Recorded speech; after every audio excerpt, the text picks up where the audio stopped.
टिळकनगर बालविद्या मंदिर डोंबिवली इयत्ता 3री. विषय परिसर अभ्यास नागरिकशास्त्र. पाठ 18 माझे कुटुंब आणि घर. सुस्वागत मुलांनो.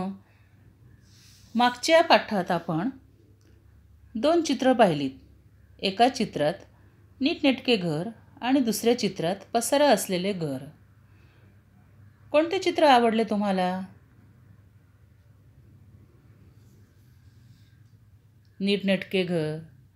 आपले घर स्वच्छ व नीटनेटके असेल तर आपल्याला प्रसन्न वाटते, छान वाटते.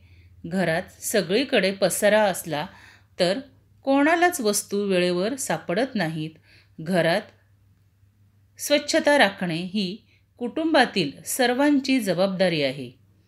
घरातील केरकचरा इकडे तिकडे फेकू नये. तो कचरा पेटीतच टाकावा. कचरा घराच्या बाहेर तर मुळीच फेकू नये. म्हणजे परिसर स्वच्छ राहायला मदत होते. हे नेहमी लक्षात ठेवा. घरातील ओला व सुका कचरा वेगळा करा. तो 2 वेगवेगळ्या टोपल्यांमध्ये टाका. ओल्या कचऱ्यापासून खत तयार करता येते. सुक्या कचऱ्यातून कागद, काच, पत्रा वेगळा करता येतो. त्याचा पुन्हा वापर करता येतो. माहीत आहे का तुम्हाला? मोबाईल, CD, DVD, पेनड्राईव्ह तसेच संगणक इत्यादी इलेक्ट्रॉनिक वस्तूंचा वापर प्रचंड प्रमाणात वाढला आहे. या वस्तू कायमच्या नादुरुस्त झाल्या की निरुपयोगी होतात. अशा निरुपयोगी वस्तूंचा जो कचरा साचतो त्याला ई-कचरा म्हणतात. ई-कचऱ्याची विल्हेवाट लावणे ही एक मोठी समस्या आहे. करून पहा. घराची सजावट. घराची सजावट कशी करायची हे सगळ्यांनी मिळून ठरवा. जी सजावट तुम्हाला स्वतःला करता येणार नाही त्या सजावटीसाठी मोठ्यांची मदत घ्या. सजावट करण्यासाठी तुम्ही कोणते साहित्य वापरले? खाली दिलेल्या सजावटीच्या साहित्यातील जे साहित्य जास्त वापरू नये त्याखाली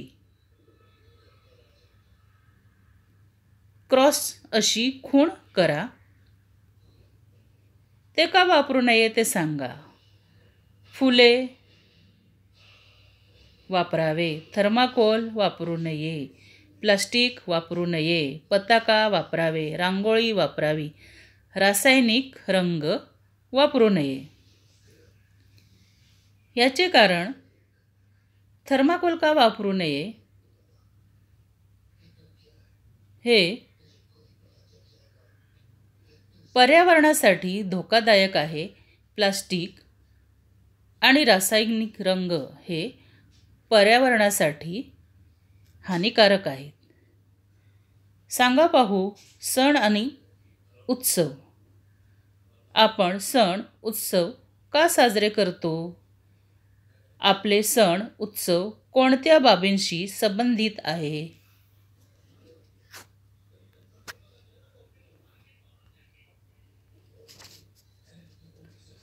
आपण कुटुंबात अनेक सण उत्सव साजरे करतो. कुटुंबातच नव्हे तर आपल्या देशात विविध भागात विविध सण उत्सव साजरे केले जातात. शेती हा आपल्या देशातील मुख्य व्यवसाय आहे. आपले अनेक उत्सव शेती आणि पर्यावरण यांच्याशी संबंधित आहे. होळी हा वसंत ऋतूच्या स्वागताचा उत्सव आहे. पंजाबमध्ये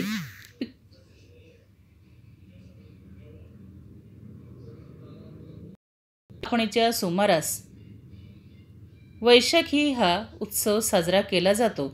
महाराष्ट्रात पेरणीनंतर बैलपोळा हा सण साजरा करतात. तामिळनाडूमध्ये पोंगल तर केरळमध्ये ओणम हे उत्सव पीक कापणीच्या हंगामात साजरे होतात. दसरा, दिवाळी, गुढीपाडवा यासारखे सण पिके हातात आल्यानंतर साजरे केले जातात. पर्युषण पर्व, बुद्ध पौर्णिमा, रमजान ईद, नाताळ, पतेती हे महत्त्वाचे सण आहेत. सण आणि उत्सव कोणतेही असोत, सर्व भारतीय त्यात आनंदाने सहभागी होतात, एकमेकांना शुभेच्छा देतात. स्वातंत्र्य दिन आणि प्रजासत्ताक दिन हे आपले राष्ट्रीय उत्सव आहेत. सर्व नागरिक ते साजरे करतात. 15 ऑगस्ट 1947 रोजी आपल्या देशाला ब्रिटिशांपासून स्वातंत्र्य मिळाले, म्हणून तो दिवस आपण स्वातंत्र्य दिन म्हणून साजरा करतो. भारतीय संविधानाची अंमलबजावणी 26 जानेवारी 1950 पासून सुरू करण्यात आली आहे. हा दिवस आपण प्रजासत्ताक दिन म्हणून साजरा करतो. उत्सवामुळे लोक एकत्र येतात, त्यांच्यात एकोप्याची भावना वाढते, म्हणजेच प्रेम वाढते, आपुलकी वाढते. उत्सवात गाणी, नृत्ये, रांगोळ्या, खेळ, वेगवेगळ्या स्पर्धा, शर्यती यांची रेलचेल असते. त्यामुळे आपल्याला आनंद मिळतो. सण उत्सव साजरे करताना आपण पर्यावरणाची हानी होणार नाही याची काळजी घेतली पाहिजे. मोठ्या आवाजात गाणी लावली तर वृद्ध व्यक्तींना, म्हणजे मोठ्या व्यक्तींना, वडीलधारी व्यक्तींना, आजोबा आजींना व लहान मुलांना त्रास होतो. मोठ्या आवाजामुळे ध्वनी प्रदूषण होते. माहीत आहे का तुम्हाला, महाराष्ट्रात अनेक आदिवासी जमाती आहेत. ठाणे जिल्ह्यात वारली ही आदिवासी जमात आढळते. ज्येष्ठ महिन्यात पावसाळ्याच्या सुरुवातीला त्यांच्याकडे कोली भाजी, म्हणजे कोवळी भाजी नावाचा एक कौटुंबिक सण साजरा केला जातो. कोली ही एक जंगली वनस्पती असून तिचा भाजीसारखा वापर होतो. पाऊस सुरू झाल्यानंतर ही वनस्पती उगवते. कुटुंबातील व्यक्ती आजूबाजूच्या परिसरात जाऊन ताजी कोवळी कोली जमा करून आणतात. भाजी शिजवून देवाला तिचा नैवेद्य दाखवला जातो. नंतर कुटुंबातील सर्वजण मिळून जेवतात.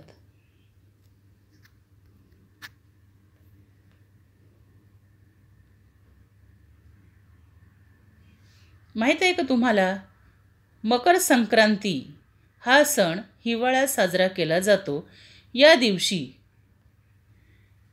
मित्र, नातेवाईक एकमेकांना तिळगुळ देतात. तीळ हे या काळात होणारे महत्त्वाचे पीक आहे.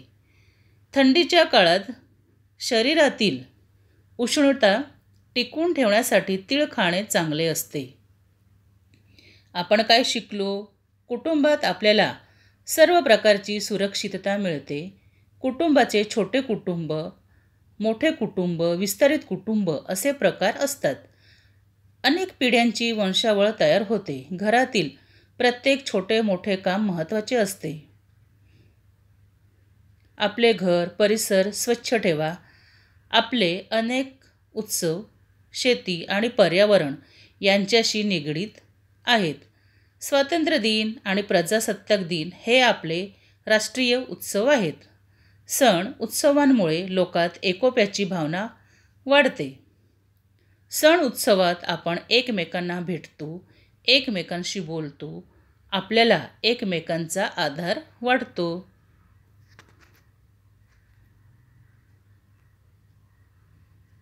थँक्यू.